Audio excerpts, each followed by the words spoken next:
to try and improve our attitudes towards AIDS sufferers and their families.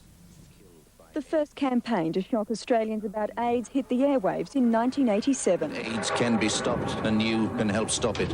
A year later, when 1,000 Australians were confirmed HIV positive, the bed commercial appeared, stressing heterosexuals change their sexual behaviour. But this year is the year of discrimination and another advertising campaign. It's too late.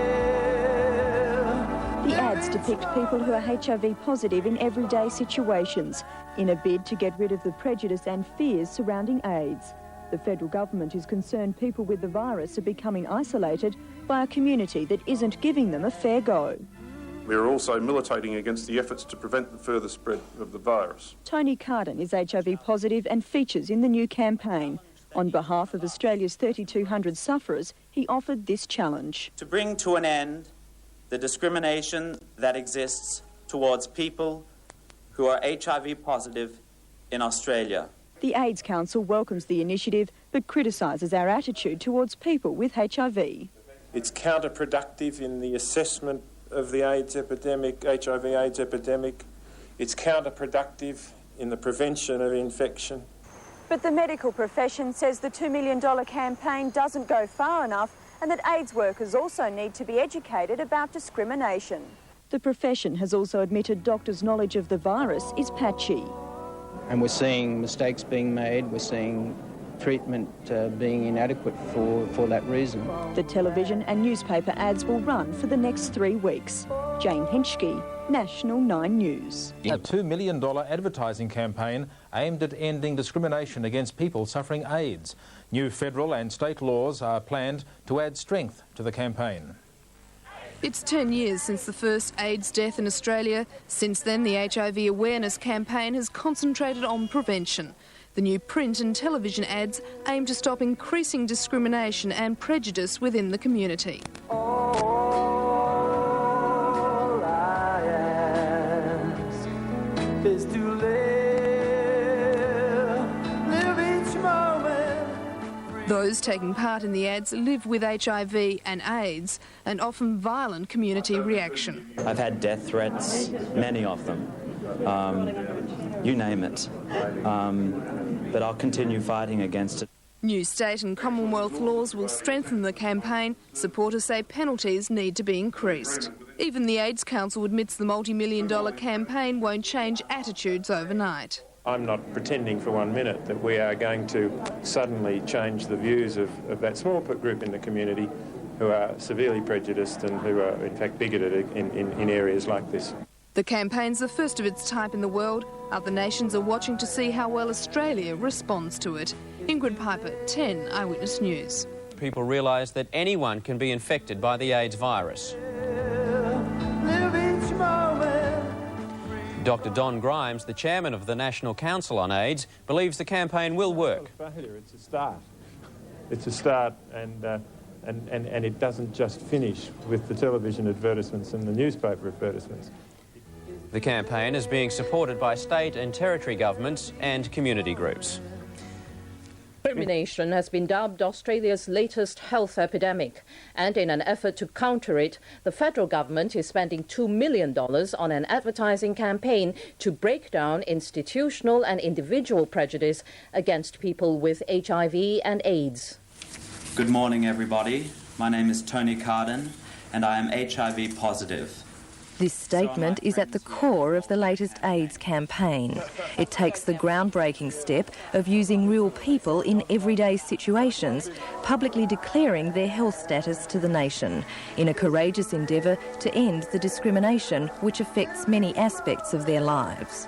Harassment, unequal treatment, denial of services and rights, violence, breaches of confidence, all the things that have happened to people with HIV in this country. Isolation impacts far beyond the individual and can breed a reluctance to acknowledge the disease, therefore threatening a greater spread of the virus. For those who will not be moved by concepts of fair play and humanity, let me point out that discriminatory behaviour has an economic cost. As the ads attempt to show, people with the virus can continue to lead productive and creative lives. and the only thing that prevents them from doing so is discrimination through loss of job, through loss of support, through loss of accommodation, and through social discrimination. For Tony Carden, it wasn't a difficult decision to participate in the ads. I have experienced a lot of discrimination against myself, and I know of a lot of other people who've been discriminated against, and I'd do anything to bring that to an end. He describes a house call by a doctor when he had an allergic reaction to some medication. And I had to be rushed to hospital in an ambulance, and I could have died that night, and that doctor did nothing. And it was all because of discrimination. He didn't want to touch a diseased HIV person. New South Wales and federal legislation is being enacted to outlaw discriminatory behaviour. The hope that the message will filter down from governments through their agencies and into the community. Jane Braslin, SBS News. Iran. Tonight, the human face of AIDS, a pioneering campaign that targets prejudice. A Bosnian leader buried, both sides blame the United Nations, and some late run-outs cost Australia victory over the Windies.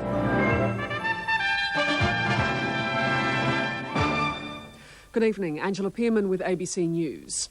It's been hailed as a world first, the federal government's new weapon in the fight against AIDS. It's a $2 million campaign that strives to curb discrimination. A series of television and newspaper ads show real situations with real people, all with the AIDS virus. As Gavin Gilchrist reports, it's a huge turnaround from the scare tactics of the past. For the first time on Australian television, a commercial featuring a gay couple. The couple are Lloyd Gross and Grant Thompson. Lloyd's 27. He's been infected with the AIDS virus, HIV, for 10 years now, but he's been healthy all that time. I would hope that I would live for as long as anybody else would live, but I live with the knowledge that I know that I've got this virus, and I know that it might shorten my life, and so I try to live it to the fullest. Launched today and thought to be the first of its type in the world, the $2 million TV and print campaign seeks to persuade everybody to give people who are HIV positive a fair go. We are not afraid or ashamed of being HIV positive, but we are afraid and we are ashamed of the epidemic proportions of discrimination that exist in this country against people with HIV. It's claimed that discrimination jeopardises proper health care. One of the reasons that people don't come forward to be tested, one of the reasons that people ignore the possibility of getting HIV infection is for fear of discrimination in work, in accommodation, and losing the supports that they have in the community. AIDS can be stopped, and you can help stop it. Gone are the days of scare campaigns. The message today is more subtle. The AIDS epidemic has claimed the lives of almost 2,500 Australians. Still largely confined to gay men and intravenous drug users, in recent years there's been a marked slowdown in the number of new cases of infection. In fact, this campaign almost didn't happen. Towards the end of last year, a key committee of federal government ministers decided the subject matter was a little too hot to handle, especially being so close to a federal election campaign. It was only after intense lobbying by AIDS groups that the campaign did eventually get the go-ahead. The ads do have the support of the federal opposition. The TV commercials, featuring real people, not actors, started today. The press ads start in a week's time. Next time, no warning. That's the Americans'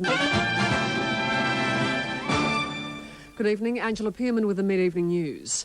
Iraq launched a media campaign aimed at reducing discrimination against people with the AIDS virus.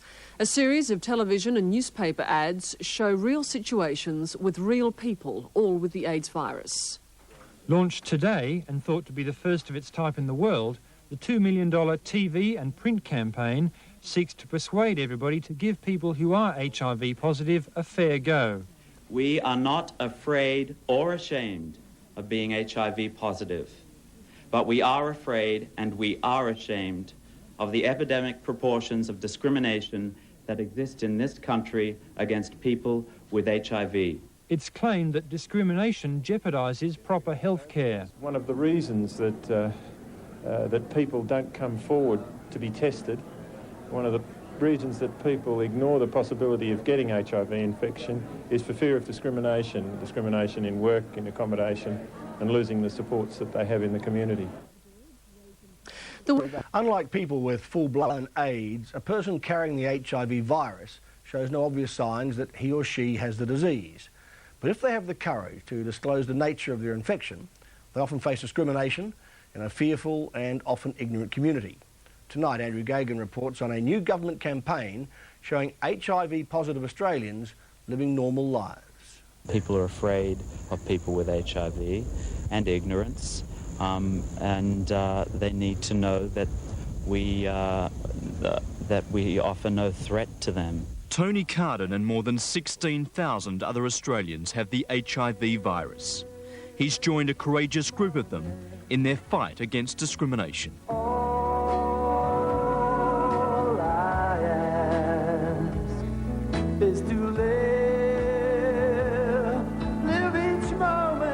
The $2 million campaign uses real people with the virus and their families, friends and workmates. Why was it important to have real people in the commercial, not actors?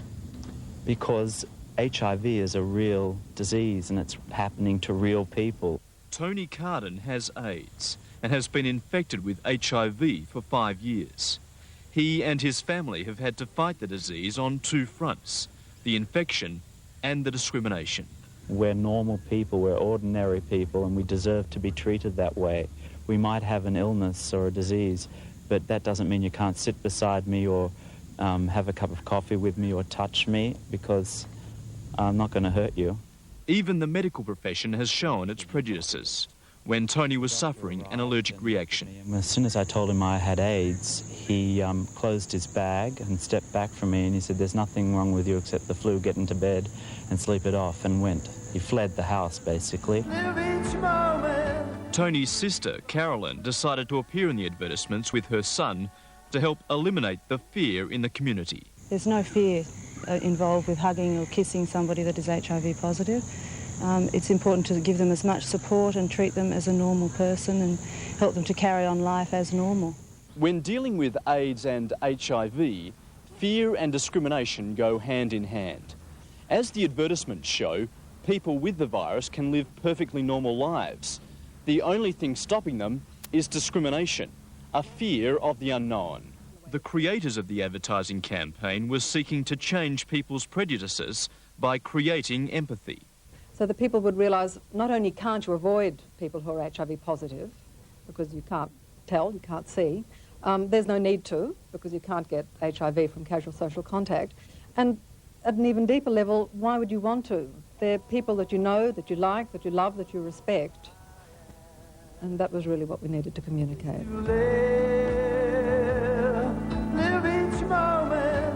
Water from your water service is hideous because it's galvanised. Lloyd Gross and his mother Pam are used to the discrimination that first surfaced when Lloyd let it be known that he was gay. I've always been relatively public about my infection. It of course always causes problems. People react to you in very different ways. I mean, even friends change slightly. Once again, he's in a minority group, a different kind of minority group, even though they're linked.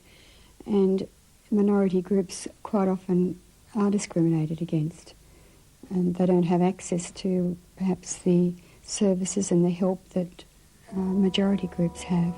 The message I'd hope people to take home is that it happens to everybody.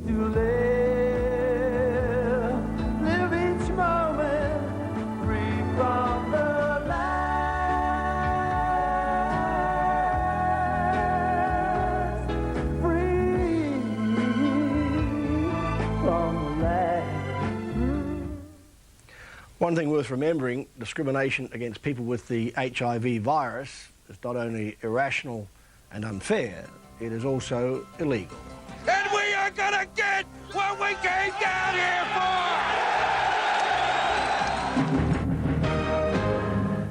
for! They were two lovers.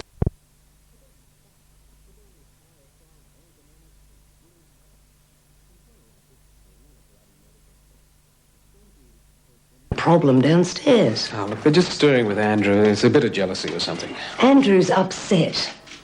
It's not fair on him. Look, a lot of companies are introducing AIDS policies now because they realise it's starting to crop up in the workplace. And there are a lot of considerations for you as manager. Pat, my considerations are about running a business. That means dealing with real problems and making a profit. Now, if someone here really did have AIDS, I'd have them out in a flash. It's true. They'd have to go. I need people who can work. Well, the manager has a point. Can't last in business unless you're managing it efficiently. Of course, that's true, Gary, but I think we've been through this before. If my staff think the company's interested in them, they're going to respond with a bit of enthusiasm. In our company, we believe that both management and unions can provide a sound basis on which the issue of AIDS can be discussed. The AIDS epidemic, while it is growing in cost, is something that can be effectively handled. We believe that education is one of the best ways in which we can defeat the problems of fear and discrimination in the workplace. We think that all companies should have a policy that allows AIDS matters to be effectively handled and handled in a prompt manner as well. Let's imagine that somebody working here has HIV or AIDS. Are they likely to let us know? As I understand it, people who know they have HIV are counselled about who they wish to tell. They aren't obliged to tell anyone at work. So what about this fellow who cut himself? Well, let me tell you about it. It wasn't as simple as that. No, it's not marriage and I'm not pregnant. Something more serious than that. Crikey, okay, I'm sitting down. I can handle it. Bob, this is between you and me. I don't even know if I'm doing the right thing by telling you. I've got HIV. What? The AIDS virus. I've got it. Is this a joke or something? No. I found out last week.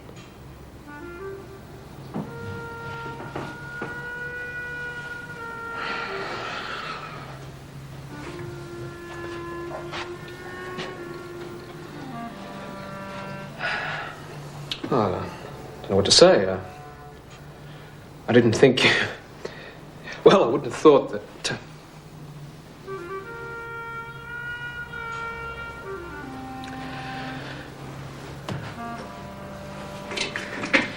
Well, you've got most of your sick leave coming, and I'll make sure you get a good farewell bonus. But I didn't say I was leaving. Surely you can't stay. Bob, I'm still healthy.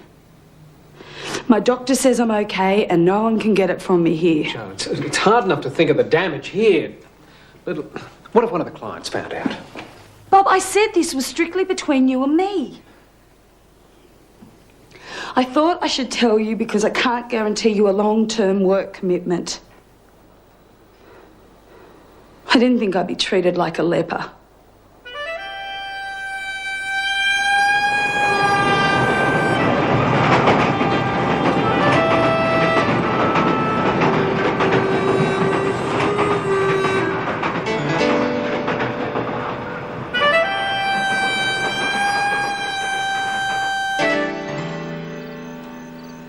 But that's no reason to sack her, no matter how much money you throw at her. But how do I know she's healthy and not contagious? Bob, she's not contagious.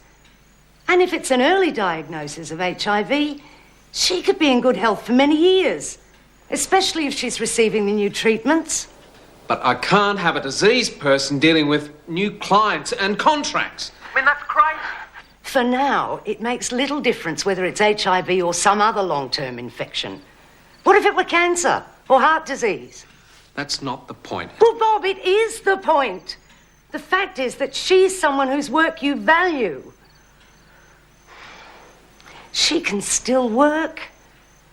And you've got the chance to make something good of this. To help Jo when she needs it. But it's really important that you keep her confidence. Actually, she asked me not to tell anybody. It hadn't occurred to him that this was really a breach of confidence. Then it became a very long conversation where I explained as best I could the long-term picture of a person with HIV infection, that they would have extended periods of good health, possibly over many years. There may be occasional periods of short-term illnesses, but that for quite a while, the only real impact at work would be the need for regular medical appointments, say for medication therapy. It's when HIV becomes AIDS that you get the most obvious rundown in health. I suppose that's when we'd have to think about some alternative working arrangement. Yes. And that would be the same as the procedure for, say, rehab from an injury.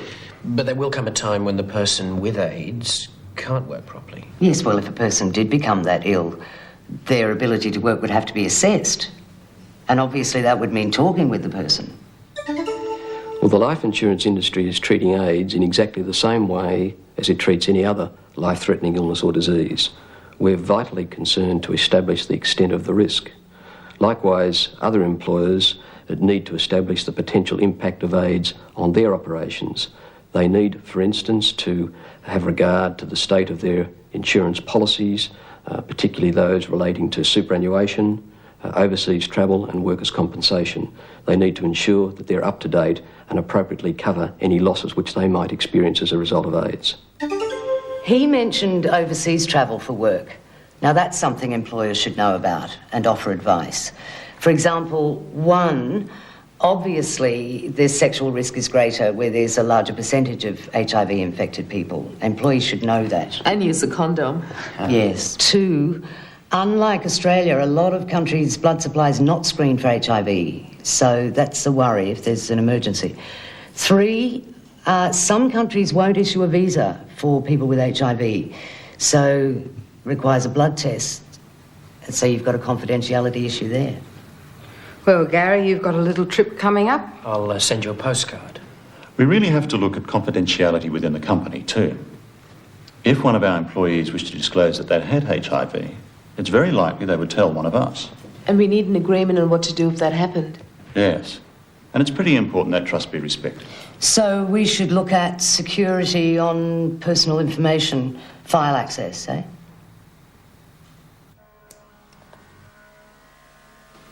Of course, you know, you weren't obliged to tell anyone, so I'm sorry it's happened this way. Joe, like I said, I guess I panicked.